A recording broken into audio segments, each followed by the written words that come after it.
Devil से शादी, सिंघानिया परिवार। दिल्ली सुबह का वक्त एक बड़े से मैंसन के अंदर काफ़ी चहल पहल थी। वहाँ सभी लोग अपने अपने काम में लगे हुए थे। वहीं बहुत सारे सर्वेंट पूरे घर को सजा रहे थे। तभी लक्ष्मी देवी, जिनकी उम्र लगभग 65 साल थी, अपने रूम से बाहर आईं और सारी तैयारियां होती देख सामने खड़ी अपनी बहू के पास जाकर बोली, सारी तैयारियां कैसी चल रही हैं कोमल? कोमल 45 वर्ष की खूबसूरत दिखने वाली कोमल लक्ष्मी देवी की ओर देखते हुए बोली, तैयारी तो ठीक चल रही है माँ, लेकिन समझ नहीं आ रहा कि राजवीर ने अचानक शादी करने का फैसला क्यों किया। इस पर लक्ष्मी देवी ने कहा, पता नहीं कोमल, कब क्या चलता है उसके मन में। अब हम उसके फैसले के खिलाफ तो नहीं जा सकते। यह सुनकर कोमल ने एक लंबी सांस लेते हुए जवाब दिया, ठीक कहा आपने माँ, खैर छोड़िए, मैं बाकी तैयारी देखती हूँ। कोमल की बात सुनते ही लक्ष्मी देवी बोली, ठीक है। लक्ष्मी देवी राजवीर की दादी और कोमल राजवीर की सौतेली माँ है। जिस घर में इस वक्त ये दोनों खड़ी हैं वो घर सिंघानिया मेंशन है, जहाँ इस घर के बड़े बेटे राजवीर सिंघानिया की शादी होने वाली है, जिसने कल रात अचानक अपने एक बिजनेस पार्टनर की बेटी संजना के साथ अपनी शादी अनाउंस कर दी थी। राजवीर सिंघानिया देश का एक जाना माना बिजनेसमैन है, जिसका परिवार वैसे तो बहुत बड़ा है, लेकिन किसी में इतनी हिम्मत नहीं कि वो राजवीर के खिलाफ कुछ बोल सके, क्योंकि उसके सामने किसी की भी नहीं चलती। सिंघानिया मेंशन में जहाँ एक तरफ इतनी अफरा तफरी का माहौल था, वहीं दूसरी तरफ उसी घर के एक रूम में दो लड़कियां आराम से सो रही थीं। तभी कोमल जी उस रूम में आई और उन्होंने उस रूम की खिड़कियां खोल दी। फिर वो दोनों लड़कियों को उठाने की कोशिश करते हुए बोली, निशा, इसकी दोनों की दोनों उठो, देखो सूरज कब का आ गया है। तभी उन दोनों में से एक लड़की ने अपने चेहरे के तकिए से ढकते हुए कहा, क्या मदर इंडिया, सूरज सोता भी तो हमसे पहले है। कोमल जी ने उसका तकिया छीनते हुए जवाब दिया, अच्छा जी, अभी बताती हूँ। आज घर में शादी है और घर में बहुत काम है, चलो उठो तुम दोनों जल्दी से। तभी कोमल जी की नज़र एक दूसरी लड़की पर गई और वो उसे गैर से देखते हुए बोली, और इसे देखो कैसे आराम से सो रही है, इसकी उठो बेटा। तभी वो लड़की, जिसका नाम इसकी था, अपने सूर पे बोली, आंटी बस थोड़ी सी देर और, कल ही तो हमारी एग्ज़ाम ख़त्म हुई है, थोड़ा तो सो लेने दीजिए।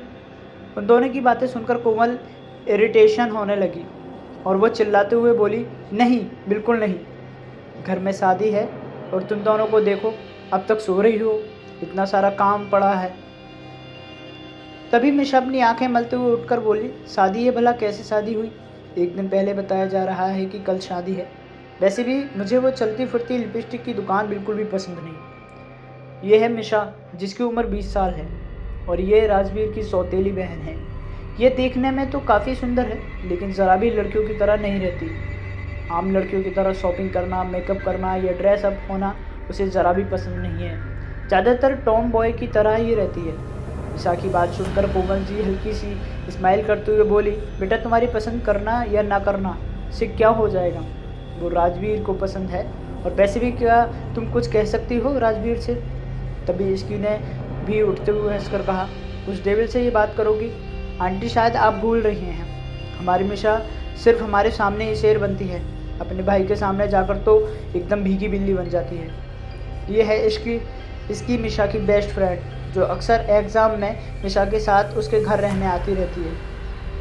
इसकी एक अनाथ लड़की है जिसकी उम्र 19 साल है, लेकिन दिखने में ये किसी अप्सरा से कम नहीं है। इसकी की आंखें ग्रे और लिप्स गुलाब की तरह पिंक हैं। उसकी आंखों में बड़ी बड़ी पलकें, थोड़े लंबे गोरा रंग और हाइट 5 फुट 3 इंच है। इसकी की बात सुनकर मिशा ने चिढ़ते हुए कहा, अच्छा जी, मैं भीगी बिल्ली, और तू जैसे कि पता चलता है कि भाई घर आ गया तो तू रूम से पैर भी बाहर नहीं निकालती और मुझसे कह रही है ये सुन। इसकी तुरंत आवाज़ देते हुए बोली, हाँ तो मुझे उनसे डर लगता है, लेकिन नहीं, तूने कैसे वो अपनी नीली नीली आँखों से सबको डराते रहते हैं एकदम डेविल की तरह। सच बताऊं तो मैं तो ये सोचकर हैरान हूँ कि वो लड़की इस डेविल से शादी कर क्यों रही है, क्या उसे इस डेविल से डर नहीं लगता? निशा ने कुछ सोचते हुए जवाब दिया, हाँ यार, बात तो तू सही कह रही है। तभी उन दोनों की बातों के बीच में ही रोकते हुए कोमल जी ने कहा, तुम दोनों का हो गया हो तो जाकर फ्रेश हो और जल्दी से नीचे आओ। इस पर मिशा इरिटेट होते हुए ओके मैम, ओके बोलकर बाथरूम में चली गई। वहीं कोमल रूम से बाहर चली गई। कुछ देर बाद इसकी और मिशा फ्रेश होकर नीचे आई तो उन्होंने देखा कि पूरी मेंशन सुंदर सज सजकर तैयार हो चुकी है। यह देखकर इसकी मिशा के कान में बोली, क्या बात है मिशा, आज घर तो एकदम दुल्हन की तरह सजा है। मिशा तुरंत उसकी बात के जवाब में बोली, हाँ, क्योंकि अगर ऐसे नहीं सजता तो मेरा डेविल भाई किसी को नहीं छोड़ता। इसकी ने भी हाँ पे सिर हिलाते हुए कहा, ये बात तो सही कही तूने। वे दोनों यूं ही बात कर रहे थे कि तभी उन दोनों के कानों में एक तीसरी लड़की की आवाज़ सुनाई पड़ी जो गुस्से से बोल रही थी, यह ठीक नहीं है दादी, कितना शॉर्ट टाइम दिया है भाई ने हमें तैयारी के लिए, मैं तो शॉपिंग भी नहीं कर पाई। यही है रूही, राजवीर की सगी बहन, जिसकी उम्र 24 साल है और वो एक स्टाइलिश लड़की है, जहाँ साथ ही अपने शौहर की फैशन आइकन भी। रूही की बात सुनकर मिशा उसके पास जाते हुए बोली, ओ बेबी डॉल, ये बात भाई से जाकर बोल के दिखाओ। तभी वो लड़की बोली, शट अप मिसी, मैं दीदी से बात कर रही हूँ। इस पर दादी ने कहा, रूही बेटा, इसमें अभी कुछ नहीं कर सकती, तुम एक काम करो, तुम सभी चले जाओ शॉपिंग पर। फिर दादी ने मिशा और इश्की की तरफ देखते हुए कहा, तुम दोनों भी चली जाओ और अपने लिए कुछ ले लो। और तभी दादी ने मिशा को धमकाते हुए कहा, और तुम लड़कियों वाले कपड़े लेना नहीं तो घर मत आना। दादी की यह बात सुनकर जहाँ मिशा ने मुंह टेढ़ा किया, वहीं इश्की और रूही हंसने लगी। उसके बाद इसकी मिशा और रूही वहाँ से सीधे मॉल के लिए निकल गई। वो तीनों कुछ ही देर में शॉपिंग मॉल पहुँच गई थी। मिशा और रूही शॉपिंग करने में लगे थे, लेकिन इश्की ने अपने लिए कुछ नहीं लिया क्योंकि उसके पास ज़्यादा पैसे नहीं थे। वो एक ही जगह पर खड़े होकर कुछ सोच रही थी कि तभी रूही उसके पास आई। रूही ने अपने हाथ में एक लहंगा पकड़ा और ऊपर लगाकर देखते हुए बोली, ये लहंगा तुम पर बहुत अच्छा लग रहा है इश्की, मैं तुम्हारे लिए ले रही हूँ, ओके। ये सुनते ही इसकी उसे मना करते हुए बोली, अरे नहीं दी, मेरे पास बहुत सारे कपड़े हैं, मैं उनमें से कुछ पहन लूँगी, आप अपने लिए देख लीजिए।